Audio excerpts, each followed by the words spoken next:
Ang kwentong ito ay hango sa totoong buhay. Karanasan ito ni Mando.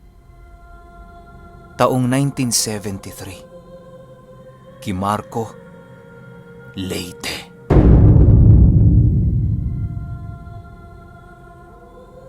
Itong mga panahong ito, kasalukuyang nagdadalang tao ang nakakatandang kapatid ni Mando.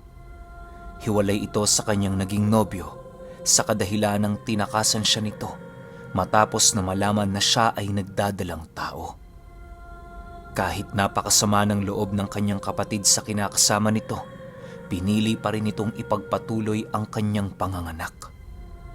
Nais mang ipalaglag ng kanyang kapatid ang anak nito, mariin itong kinundina ng kanilang mga magulang. Magmula nang makumbinsi siyang isang napakabigat na kasalanan ang pagpapalaglag ng bata, ay inisip na lamang niyang ituring itong biyaya upang hindi siya gaanong mahirapan. Kahit papaano, labis-labis ang pagpapasalamat ng kapatid ni Mando, gawa ng naroon palagi ang kanyang pamilya na nakahandang sumuporta at gumabay sa kanya. Konting description lang sa bahay nila Mando. Dito kasi magaganap ang lahat ng mga kaganapan. Ayon kay Mando, na ang kanilang tahanan noon ay di naman gaanong kalakihan. Gawa sa pinagtagpi-tagping anahaw ang kanilang bubong at gawa naman sa kawayan ang kanilang mga dingding.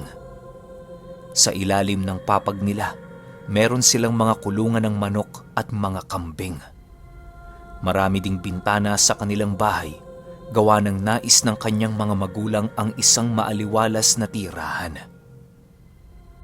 Dahil sa walang katabing bahay sila Mando, kung kaya't napakalawak ng kanilang bakuran. Sa likod ng kanilang tahanan, naroon ang isang patag na lugar na kung saan meron ding palayan. Nasa labas din ng kanilang palikuran sa kadahilanang wala silang kubeta noong mga panahong yon. Simple man ang buhay nila Mando, nagagawa pa rin nilang maging masaya kahit napakaraming problema. Kapag sumasapit noon ang hapon, panay ang ginagawa nilang pagtatagu-taguan sa mga nagsisitaasang puno ng balinghoy. Sa pagsapit ng takip silim, nagsusunog sila ng mga balat ng nyog upang magbigay babala sa mga nilalang na nasa paligid.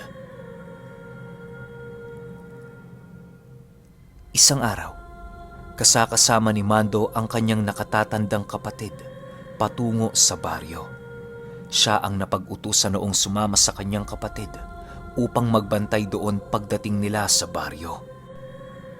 Habang sila ay naglalakad, panay naman ang pagtingin ni Mando sa mga tindang kanilang nasisilayan sa mga bahay-bahay na kanilang nadaraanan. Dahil sa minsan lang siyang tumungo sa lugar na yon, kung kaya't hindi mapigilan ng kanyang sarili ang maaliw. Ate, may sentimo ka ba? Bibili sana ako ng... Naudlot na wika ni Mando. Hay nako Mando, tigil-tigilan mo ako't marami pa tayong bibilhin. Mamaya na, pag nabili na natin ang lahat ng ating pangangailangan. Sagot naman ng kanyang kapatid. Kasabay ng pagwika nito, ay siya namang paghila sa kanya papalayo sa tindahan. Habang lumalayo noon sila Mando, kitang-kita niya ang pagtatawanan ng iilan sa mga taong naroon dahil sa kanilang mga nakita. Sa pagpapatuloy ng kanilang paglalakad, nadapo na nga sila sa isang tindahan ng tuyo na kung saan maraming mamimili. Habang naglalakad sila papalapit sa tindahang yon, panay naman ang pagsipat ni Mando sa mga taong naroon. Maya-maya pa, biglang merong lumapit sa kanilang isang matanda na siyang nakangiti habang nagwiwika ng, Ang ganda naman itong buntis na to. Ano ang bibilhin mo? Kasabay ng pagwika ng matandang yon, ay ang mabilisan nitong paghawak sa tiyan ng kanyang kapatid na halos hindi nila napansin. Matapos yan, agad naman sila nitong binigyan ng isang supot ng tuyo nang hindi na pinapabayaran. Dahil sa kabutihang loob ng matandang yon, kaya na may labis-labis ang pasasalamat nila Mando. Nang matapos na silang makapamili ng kanilang mga pangangailangan, tila ba nag-iba ang karamdaman ni Mando. Animoy bumigat ang kanyang katawan at nagbabadyang sumuka ang kanyang lalamunan. Tiniis niya ang kanyang nararamdaman noon hanggang sa marating nila ang kanilang tahanan. Bago pa man makapasok si Mando sa kanilang bahay, bigla na itong nagsususuka sa kanilang bakuran nang sa hindi malamang dahilan. Halos walang tigil ang pagsusuka nito, maging ang pagtulo ng kanyang laway. Nang makita ito ng kanyang kapatid, agad naman itong tinawag ang kanilang mga magulang upang makahingi ng tulong. Paglapit ng kanyang ama sa kanya, nagwika ito ng, Beng, kunin mo yung dinadasalan kong bato sa altar. Dali! Kasabay ng pagwika nito ay siya namang pagkalong nito kay Mando upang dalhin sa loob ng kanilang bahay. Dali-dali niyang idinikit ang batong ibinigay sa kanya ng kanyang asawa habang patuloy na nag-uusal. Maya-maya pa, bigla namang humupa ang pagsusuka ni Mando hanggang sa tuluyan na itong mawala. Matapos ang mga pangyayaring yon, doon nila nalaman na nausog pala itong si Mando. Kung hindi yun naagapan ng kanyang ama, maaari niya yung ikamatay. Nang marinig ni Mando ang sinabi nito, labis na lamang ang kanyang takot na nararamdaman sa kanyang sarili. Sa pagsapit ng gabi noong mismong araw, doon nila pinag-usapan ang tungkol sa matanda na nakausap nila noong mga panahong tumungo sila sa baryo. Mando, ilang beses ko bang sasabihin sa'yo na huwag kang tumitig sa mata ng ibang tao? Delikado ang usog, Mando, lalo na sa mga batang katulad mo. Galit na wika ng kanyang ama. Pasensya na ho, tay. Yung matanda kasi ang unang lumapit sa amin eh. Sabi niyo ho, bantayan ko si ate. Pangangatwira naman ni Mando. Sa pagsapit ng paglalim ng gabi, bigla silang nagising nang marinig nila ang mga mahihinang pag-ungol ng kanyang nakatatandang kapatid. Dahil sa hindi naman kalayuan sa kanilang pinagtutulugan ng silid nito, kaya na may madali nila itong napuntahan. Paglapit nila Mando sa kanyang kapatid, laking gulat na lamang nila nang masipat nila itong paliyad-liyad habang napapakapit sa dingding ng kanilang bahay. Nang makita ito ng kanyang ama, dali-dali naman itong kinuha ang nakasabit nilang buntot pagi upang itabi sa kanyang kapatid. Nasa paniniwala kasi noon ng kanyang ama na masusugatan ang sinumang inutusang nilalang na gumagambala sa isang tao kapag meron itong katabing buntot ng pagi. Habang patuloy nilang pinagmamasdan ang mga kaganapan, napapansin ni Mando ang mabilisang pagbuka ng bibig ng kanyang ama sa mga katagang hindi niya naiintindihan. Sa pagpapatuloy ng pagrinig niya sa mga katagang yon, tila ba nakakaramdam si Mando ng bigat sa kanyang katawan. Demonyo! Saan ba kayo nagpupunta? Bakit may marka ng aswang ang tiyan mo? Sigaw ng kanyang ama sa harapan ng kanyang kapatid. Kasabay ng pagwika nito ay siya namang pagtungo nito sa likod ng kanilang bahay upang kumuha ng isang dahon ng talong. Nilagyan niya ito ng asin bago ito tuluyang inilagay sa tiyan ng kanyang kapatid.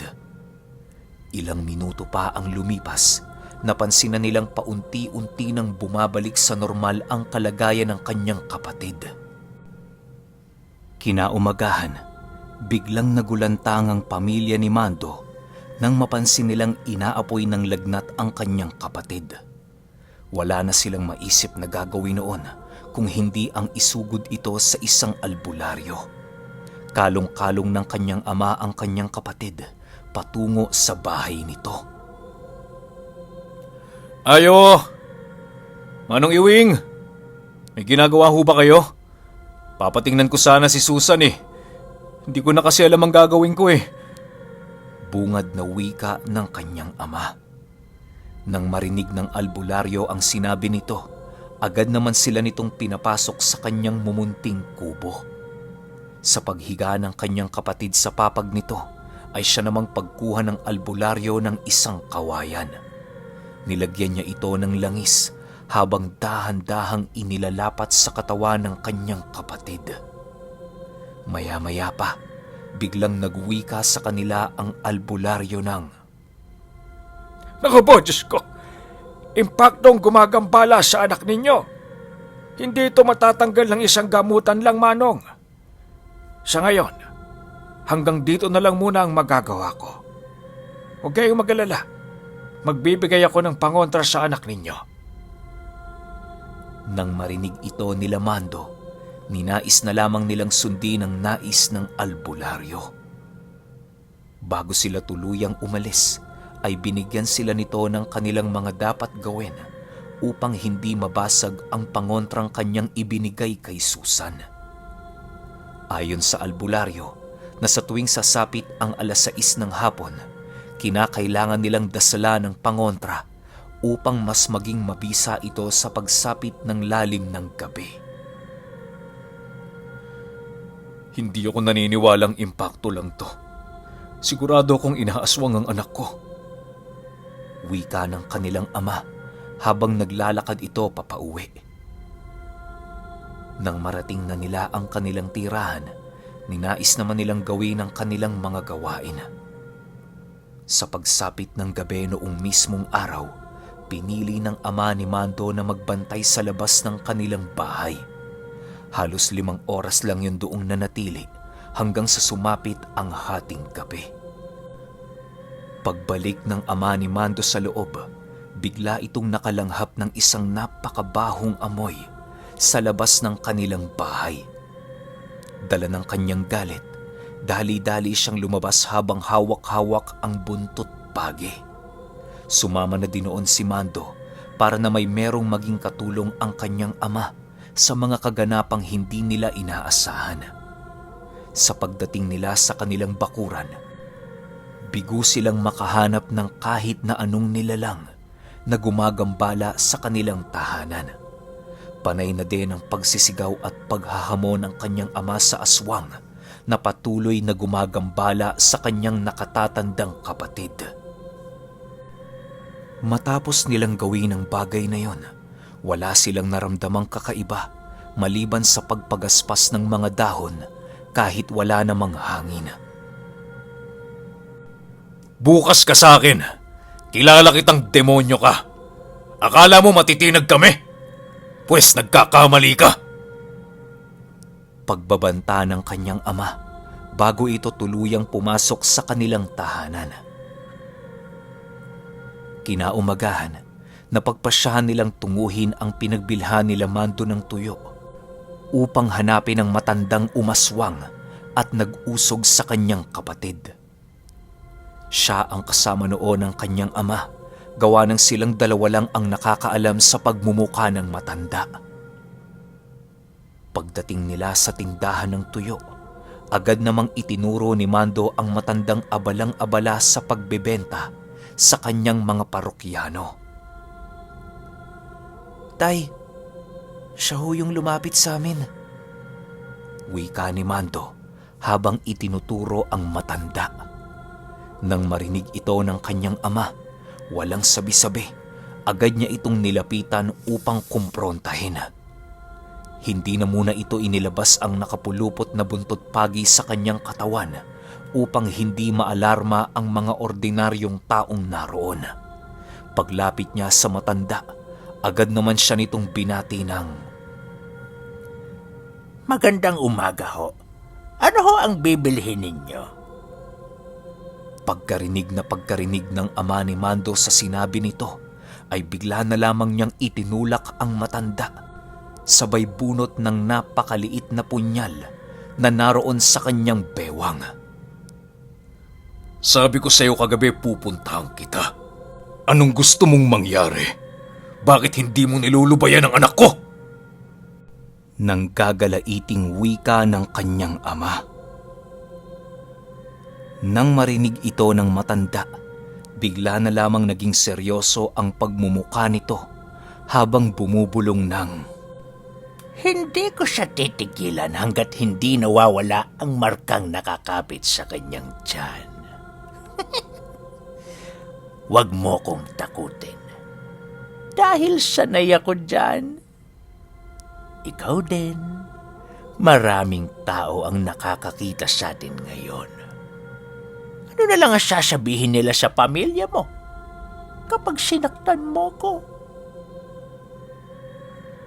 Matapos makapag-uwi ka ng matanda, bigla na lamang itong nagsisisigaw na parabang nag-aaktong tinatakot siya ng ama ni Mando.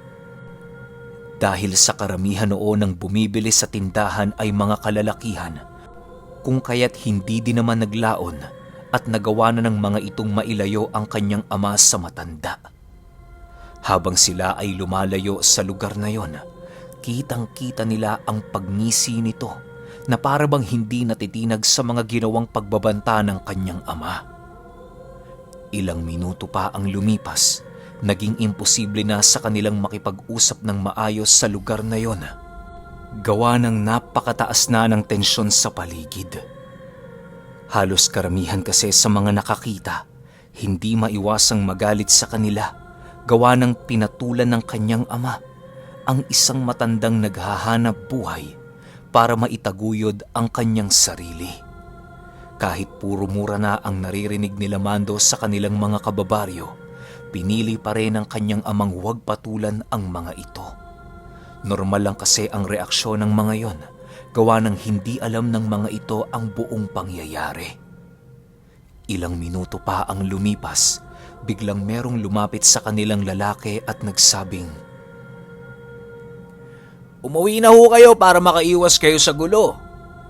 Baka ho kasi kapag pinagpatuloy niyo ang pag-aamok sa lugar na to tumawag na sila ng barangay. Wala akong pakialam kung tumawag pa sila ng kahit na sino. Nanganganib ang buhay ko dahil sa demonyong yan. sagot naman ng kanyang ama. Kasabay ng pag-uwi ka nito ay siya namang paglapit ni Mando upang ito ay pakalmahin. Tay, siguro mas mainam ngang umuwi na tayo. Balik na lang ho tayo dito, Tay. Marami pa namang araw Wika ni Mando. Nang marinig ng kanyang ama ang kanyang sinabi, bigla naman itong naging kalmado. Dahan-dahan na silang lumayo sa lugar na yon para bumalik sa kanilang pamamahay. Kinagabihan, habang sila ay nagpapahinga, hindi nila inaasahan ang pagdating ng isang balita. Sa pagsapit ng 10:00 ng gabi, biglang nakarinig sila Mando ng pagsisigaw sa labas ng kanilang bahay. Ibang-iba ang sigaw na yon, gawa ng para itong umiiyak. Matapos nila itong marinig, bigla namang tinungo ng kanyang ama ang silid ni Susan upang dalhin ito sa sala.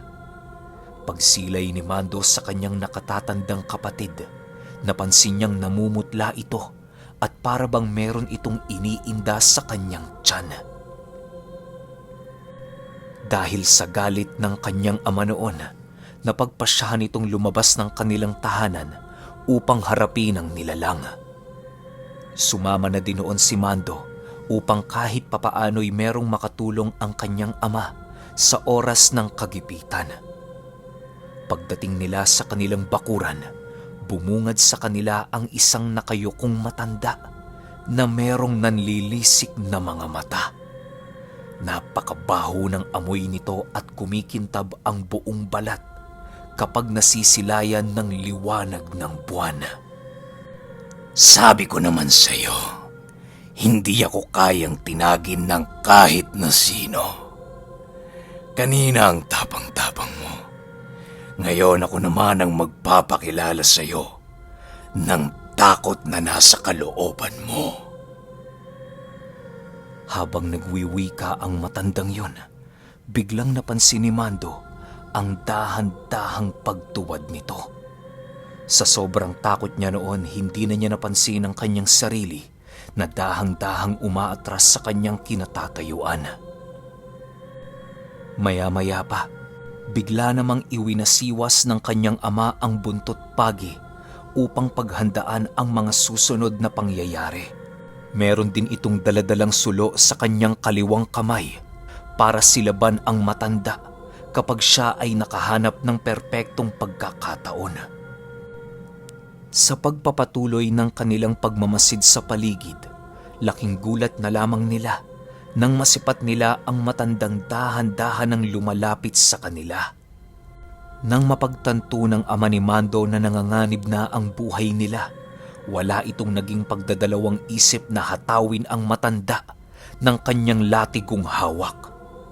Pagtama nito sa balat ng nilalang, bigla naman itong umatras ng mabilisan habang patuloy na nag-aangil. Matapos ang mga pangyayaring yon, bigla naman itong sumugod sa kanyang ama habang patuloy na nagpapalipad ng mga usal sa hangin. Hindi na niya ninais pang bigyan ng pagkakataon ang nilalang na umatake dahil sa galit na kanyang nararamdaman. Makalipas lamang ang ilang minuto, wala nang nagawa ang matanda kung hindi ang umatras dahil sa pagkagulat sa mga nangyari. Hindi niya inaasahang napakatapang ng ama ni Mando na gawin ang bagay na yon. Kinaumagahan, pinili ng mag-amang balikan ang tindahan ng matanda upang ito ay kumustahin. Pagdating nila sa lugar na yon, napansin nilang tanging ang apo na lamang nito ang nagbabantay ng kanilang mga paninda. Ayon sa apo ng matanda, nakasalukuyang nagpapagaling ang kanyang lolo dahil sa iniinda nitong karamdaman. Nang marinig nila ang sinabi ng binata, ninais na lamang nilang umuwi upang ipagsabi ang isang magandang balita. Sa paglipas ng buwan, wala nang naging kung anong pagpaparamdam sa kapatid ni Mando. Pagsapit ng araw ng kapanganakan nito, kung ano-ano na ang kanilang ginawang paghahanda upang paghandaan ang panganganak ni Susan. Nang sumapit ang gabing yon, wala namang naging kakaiba maliban sa mga huni ng ibon sa kanilang paligid. Panatag naman noon ang isipan ng ina ni Mando, gawa ng naroon sila sa labas ng kanilang bahay na maiging nagbabantay. Ang tanging nasa loob lamang noon ay ang kanyang ina, ibang mga kapatid at ang kumadrona. Nang pumatak na ang 9:00 ng gabi, napansin nila Mando na dahan-dahan na silang nakakaamoy ng kakaiba sa paligid. Pinili nilang mag-ikot subalit wala silang nakitang kakaibang nilalang na umaaligid. Ilang oras pa ang lumipas, bigla na lamang silang nakarinig ng mga sigaw sa loob ng kanilang bahay. Dali-dali nila itong pinuntahan upang malaman kung ano ang nangyayari doon. Pagdating doon nila Mando, laking gulat na lamang ng ama niya nang makasilay ito ng isang malahiblang dila na nakalapat sa tiyan ng kanyang anak. Umiikot-ikot ang dilang yon habang nagpapakawala ng napakalapot na likido. Ayon sa ama ni Mando, na siya lamang ang nakakasilay sa dila ng aswang, gawa ng meron itong sabulag na nagpapawalang bisa sa kakayahan ng mga ordinaryong mata ng tao na makita ito. Paglapit niya sa dilang yon, agad niya naman itong pinutol gamit-gamit ang kanyang punyal na palaging nakasuksok sa kanyang tagiliran. Maniwala kayo o hindi, pagkaputol ng tilang yon, biglang bumulwak sa tiyan ng kapatid ni Mando ang napakaraming likidong kulay itim. Sa sobrang baho ng likidong yon, ay halos tumagal yon sa kanilang katawan sa loob ng 2 linggo. Ilang minuto pa ang lumipas, bigla na lamang nasalo ng kumadrona ang namumutlang katawan ng sanggol ni Susan. Wala na itong buhay nang lumabas ito sa kanyang sinapupunan. Sa sobrang galit noon ng ama ni Mando, dali-dali itong lumabas ng kanilang bahay upang tingnan ang kanilang bubungan. Pagsipat niya sa bubong nila, biglang bumungad sa kanya ang binatang kanyang napagtanungan na umiiyak.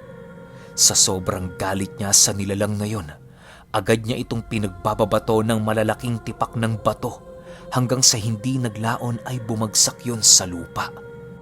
Umiiyak pa ang binatang yon, subalit hindi ito pinakitaan ng awa ng ama ni Mando. Walang sabi-sabi, agad niya itong kinaladkad papalayo sa kanilang bahay at walang awang pinagtatataga. Gamit-gamit ang nakuha niyang tabak sa gilid ng kanilang dingding. Matapos niya itong katayin, inilibing niya ito sa isang tabing ilog na punong-puno ng puot at galit. Nang makabalik na siya sa kanilang tahanan, agad naman siyang sinalubong ng isang napakasamang balita. Halos magdamag nilang iniyakan ng bata dahil sa labis nilang pagkaawa. Kinaumagahan, pagbalik nila sa tindahan ng tuyo, napansin nilang nakasara na yon. Wala ding makapagsabi sa kanila kung saan tumungo ang matanda, sa kadahilan ng wala ni isa sa kanilang mga kababaryo ang nakakita. Makalipas pa ang ilang buwan, tuluyan na ngang hindi nasilayan nila Mando ang matandang yon sa kanilang baryo. Mahirap man sa kanilang kalooban, ninais nilang mabuhay ng payapa at mag-umpisang muli upang maisaayos ang kanilang pamilya. Nakakatakot man ang ganoong pangyayari sa kanila, sigurado naman silang meron silang natutunang aral sa pangyayaring yon. Sa pagkamatay ng ama ni Mando, ibinilin sa kanya ang latigong gawa sa buntot ng pagi upang magawa niyang maprotektahan ang pagdadalang tao ng kanyang magiging asawa. Sa puntong yon, alam na ni Mando ang mga dapat gawin upang hindi matulad ang kapalaran ng kanyang anak sa pamangkin niyang hindi pinalad. Magpahanggang sa ngayon, nananatili pa ring sariwa sa kanyang isipan noong minsang nabiktima ang ate Susan niya ng haplos ng aswang.